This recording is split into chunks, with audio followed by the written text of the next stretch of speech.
पुरुषांची जात कमरेचं सोडून डोक्याला बांधणारीच असते ग। गावामध्ये जे आपले विरोधक आहेत त्यांनी या प्रकरणामध्ये चांगलीच भाकरी भाजून घेतली। माझ्या अप्रूचीला तर वेशीवर टांगताना मजा येत होती होय तुला? त्या चुकांचा निवाडा करताना यांनी वर्षानुवर्ष केलेली चांगली कामं कोणी विसरू नये।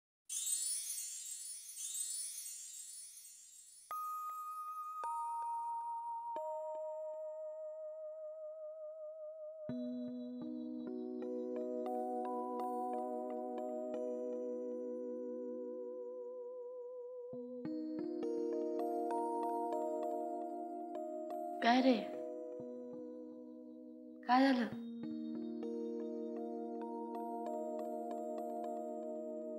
काही सांगायचंय का? हो, बोल ना मग।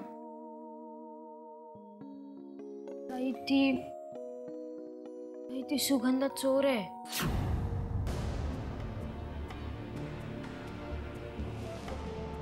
काय म्हणालास? हो ताई, ती सुगंधा चोर आहे। ती माझ्या खोलीत आली होती झाडून काढायला। तू सहलीला दिलेले पैसे तिच्या हातात होते। तू तुझ्या डोळ्यांनी पाहिलंस? पैसे घेताना नाही पाहिलं, पण ती मला बघून जाम गडबडली। गण्या, अरे तू कुठेतरी टाकले असशील, झाडून काढताना तिला ते मिळाले असतील। अगं ताई, ती पण असंच बोलत होती, पण माझा विश्वास नाहीये तिच्यावर। हे बघ गण्या, असे बिनबुडाचे आरोप करू नये। या घरामध्ये कधीतरी तुझ्यावर सुद्धा चोरीचा आळ घेतला होता, हे विसरू नकोस।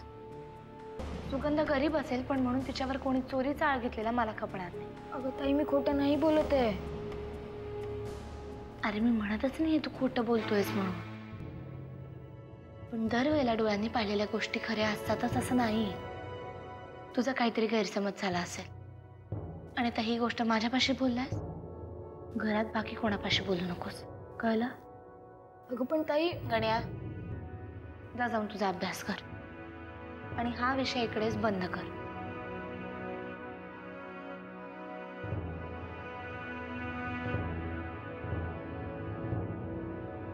जा।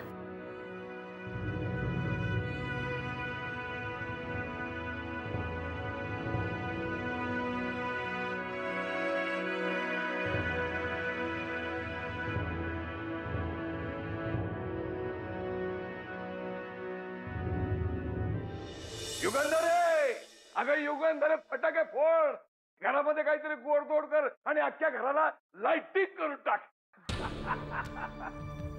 मला माहितीये जना, तुला खूप आनंद झाला, पण मला एवढा आनंद नक्कीच नाही झाला। ए युगंधरी, तू म्हणजे ना आता म्हातारी झाली बघ। अगं हा नरशिव किल्लेदार पाच धोळीला मिळालाय, सगळ्या पेपर मध्ये आणि सगळ्या चॅनलवर त्याचीच फक्त बदनामी चालू आहे। आता कर मनावर राजकारण त्याला। बरोबर आहे तुझं, आता मी म्हातारी झाले, पण नरसिंहालाही अद्दर घडायलाच हवी होती। हो, याच्यापेक्षा वाईट होणार आहे त्याचं, आणि नाही झालं ना तर आपण करू, पैसे देऊ, लाच देऊ, सगळी पोलीस यंत्रणा खरेदी करू, पण या नरशिव किल्लेदाराला संपवायचा, लाथा मुख्यानं तोडवला पाहिजे त्याला। तुला जे काय करायचंय ते कर, मला आता फक्त अमृता आणि आर्यनच्या मुलाला मोठा करायचंय। आता मला राजकारणात रस नाहीये जात। ते तू करू नकोस, हे राजकारणाचं काय करायचं ते मी बघतो। हे एवढंच नाही, त्या कर्णिकचा पण हिशेब करायचा आहे। ऐनवेळी नाही म्हणाला तो, त्याला काय मी आता सोडत नाही। या सगळ्याची झळ माझ्या अमृताला लागता कामा नये, याची काळजी घे।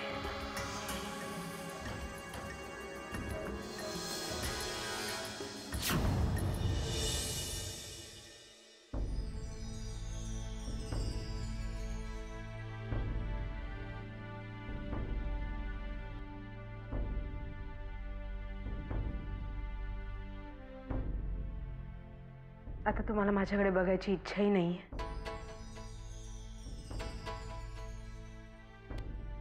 ठीक आहे,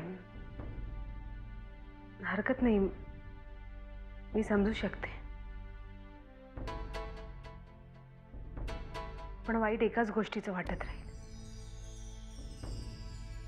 की तुम्ही मला कधीच समजू शकला नाही. मी इथे या गोष्टीवर वाद घालायला आलेली नाही. मी जाते आणि जाण्यापूर्वी तुमच्यापर्यंत काही गोष्टी पोहोचाव्यात अशी माझी इच्छा आहे.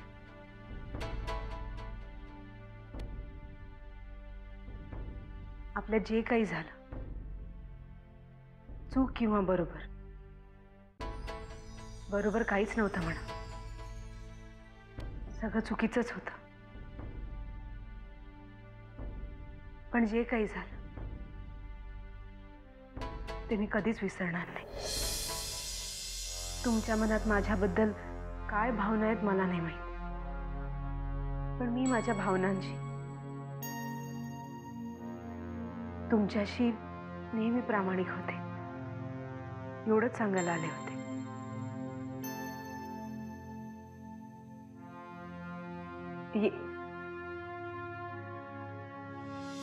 जाते मी.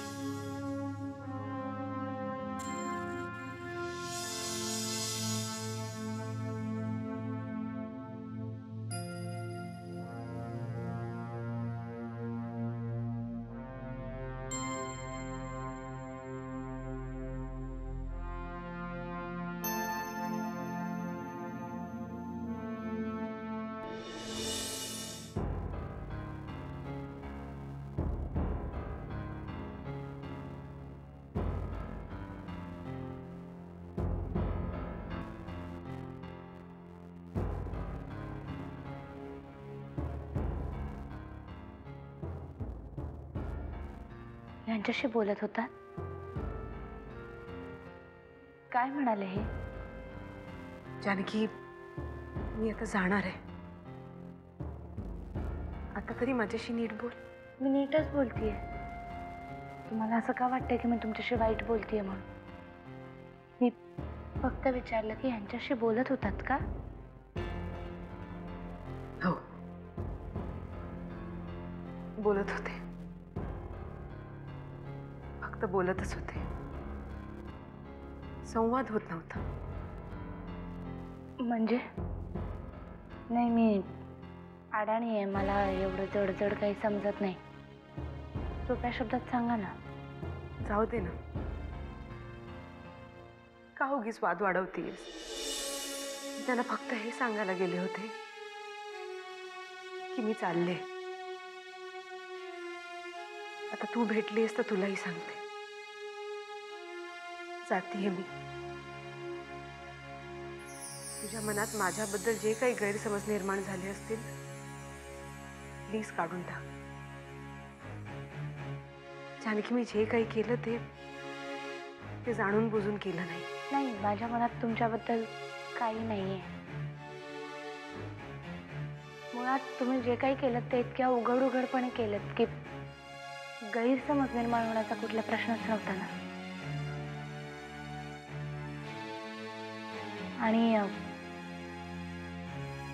तुम्ही जाणून बुजून काही केलं नसेल, पण जे काही घडलं ते तुम्हाला समजून उमजून थांबवता आलं असतं. पण तुम्ही तसं केलं नाही. असो, नीट जा, जपून राहा. या पलीकडे काय बोलू मी?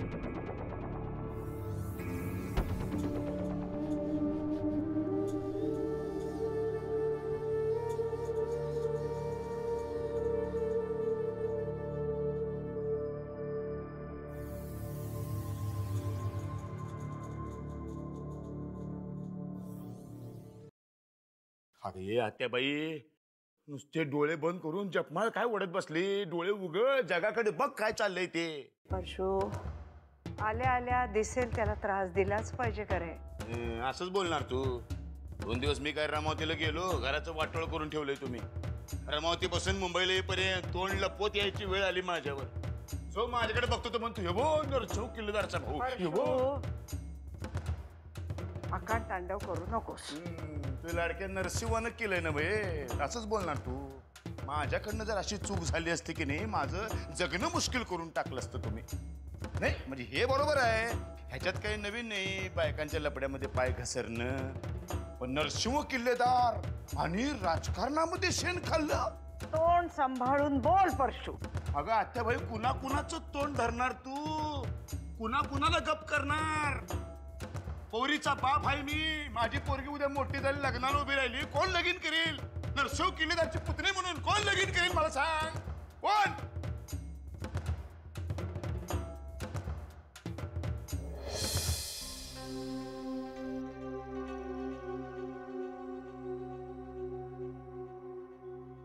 अख्खा दिवस कसला विचार करत असतेस? आईच्या मनस्थितीचा बाळावर परिणाम होतो. माझ्या बाळाच्या वाट्याला काय काय लिहिलंय कुणास ठाऊक.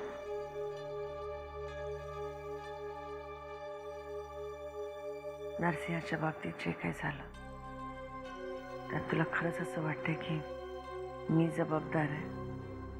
नाही मम्मा, त्यांनी तुमच्या बाबतीत जे काही केलं तेच तुम्ही त्यांच्या बाबतीत करताय.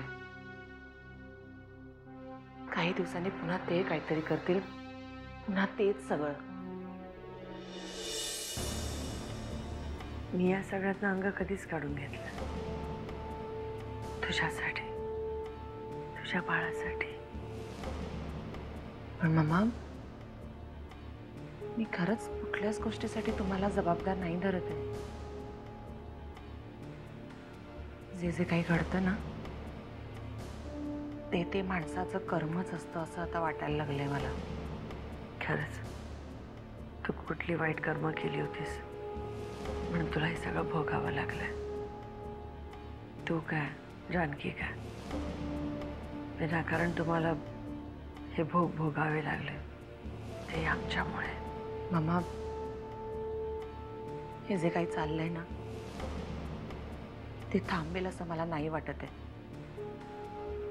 त्यापेक्षा आपण या सगळ्यापासून लांब जाऊया कुठेतरी, निदान माझ्या बाळासाठी तरी. पण त्याआधी मला बाबांशी एकदा बोलायचं आहे. अशा परिस्थितीत? हो, माझ्यासाठी नाही, जानकीसाठी. जानकीच्या बाबतीत आर्यनने जाणून बुजून सगळे गैरसमज निर्माण केले. ते सगळे मलाच दूर केले पाहिजेत मम्मा. असं झालं तर खरंच बरं होईल. विनाकारण जानकी भरडली जाते या सगळ्यामध्ये. पण आता मी असं नाही होऊ देणार. मी बोलेन बाबांशी. निदान आता तरी तिची खरी किंमत बाबांना कळलीच पाहिजे.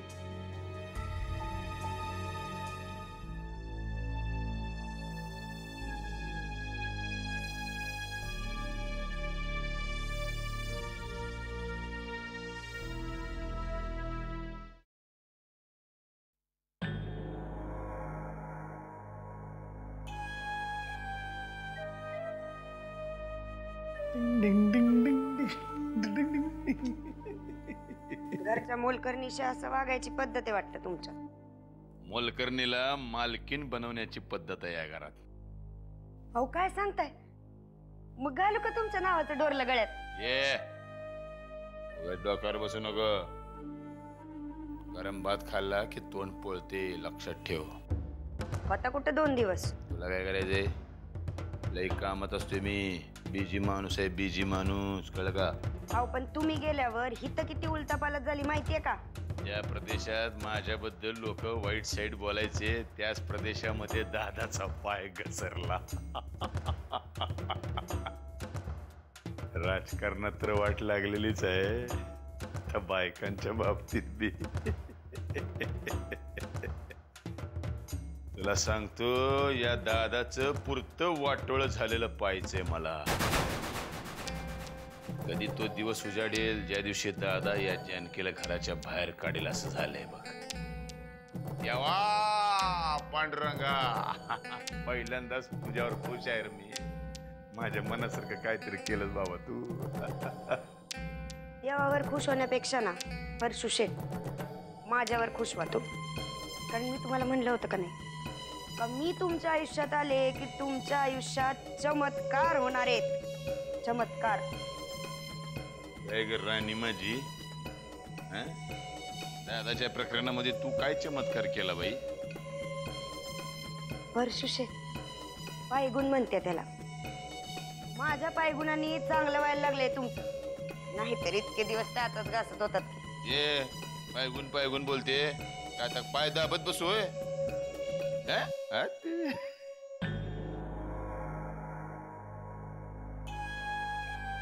नरसिंहराव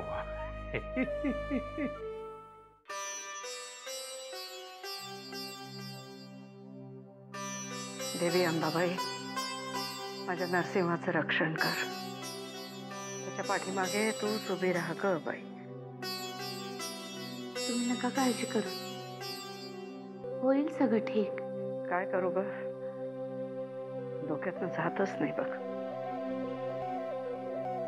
आज आता हा पक्षश्रेष्ठींना भेटायला गेलाय. तिथे काय होईल, हा कोणाला काही बोलणार तर नाही, याला पक्षातनं बाहेर तर नाही काढणार. असल्या विचारांचा भुंगा हा नुसता डोक्यात घुमतोय बघ. मला त्यातलं काही कळत नाही, पण माझी माझ्या कुंकवावर पूर्ण श्रद्धा आहे. आणि त्यांचं काही वाईट होणार नाही. तिकडे जे काही होईल ना ते चांगल्यासाठीच. किती भोळी आहेस ग जानकी तू. अशीच राहा ग बाई, अशीच राहा. अज्ञानात सुख असतं म्हणतात ना, ते हे असं कळत नाही. असं एकदा म्हटलं की देवावर सगळं सोडून मोकळं व्हायचं. मी कोणाचं काय वाईट केलंय की माझ्या कुंकवाचं वाईट होईल? खरंय तू म्हणतेस ते. आत्याबाई, आता तुम्ही हित आहे होय, आणि मी तुमचं दूध घेऊन तुमच्या खोलीत गेले होते, ठेवलंय तिथे. बरं बरं, घेते मी, आणि मला काही लागलं तर सांगेन मी तुला. चालेल. पण आत्याबाई, आता या जानकी ताईला तुम्हीच सांगा, 9 दिवस कडक उपास धरणार आहे म्हणे. सुगंधा, तुझा ऐकून जा. जानकी, जानकी अगं काय आहे, मी तर सांगितलं होतं ना तुला. आत्याबाई,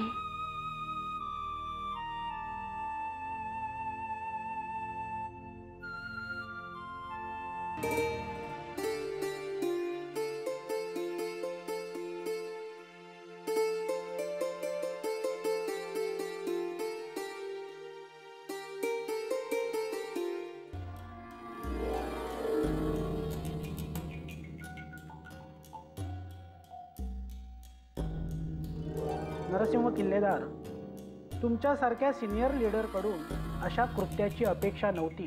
साहेब, मी जे केलं ते मला मान्य आहे. नरसिंहराव, तुम्ही काय बोलता कळतंय का तुम्हाला? हो, कारण आपल्यापैकी प्रत्येकालाच माहिती आहे मुख्यमंत्री साहेबांच्या चिरंजीवांचे प्रताप. अहो, पण यात मुख्यमंत्र्यांचा काय संबंध? मला अजून बोलायला लावू नका, कारण आपल्या सगळ्यांना माहिती आहे पडद्यामागचे खरे सूत्रधार मुख्यमंत्रीच आहेत, आणि त्यामुळे त्यांना या पदावर राहण्याचा काहीही नैतिक अधिकार नाही. नरसिंह किल्लेदार, तुम्हाला इथे स्वतःच्या नैतिकतेबद्दल बोलायला बोलावलंय. मी तुम्हाला याआधीही सांगितलंय आणि पुन्हा एकदा सांगतो, मी जे केलं त्याबद्दल मला पश्चात्ताप नाही. त्यामुळे तुम्ही जी कारवाई कराल ती मला मान्य असेल. आणि टीव्हीवर तुमच्या घरातील प्रकरणाबद्दल जे चाललंय त्याचं काय? तो माझा वैयक्तिक प्रश्न आहे. राजकीय नेत्याला वैयक्तिक आयुष्य नसतं, त्याच्या प्रत्येक गोष्टीला जाब हा त्याला द्यावाच लागतो. ज्याबद्दल तुम्ही मला दोषी समजलात त्याचं उत्तर मी तुम्हाला दिलंय साहेब. तुम्ही जे उत्तर दिलंय त्यावर आम्ही समाधानी नाही आहोत. मग तुम्ही द्याल तो निर्णय मला मान्य आहे. किल्लेदार साहेब, तुम्हाला मंत्रिपदाबरोबरच आमदारकीचा सुद्धा राजीनामा द्यावा लागेल.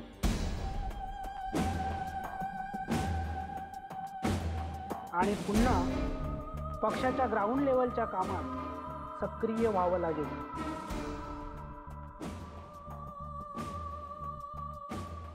आणि तुम्हाला हे मान्य नसेल तर तुम्ही पक्षातून बाहेर जायला मोकळे आहात.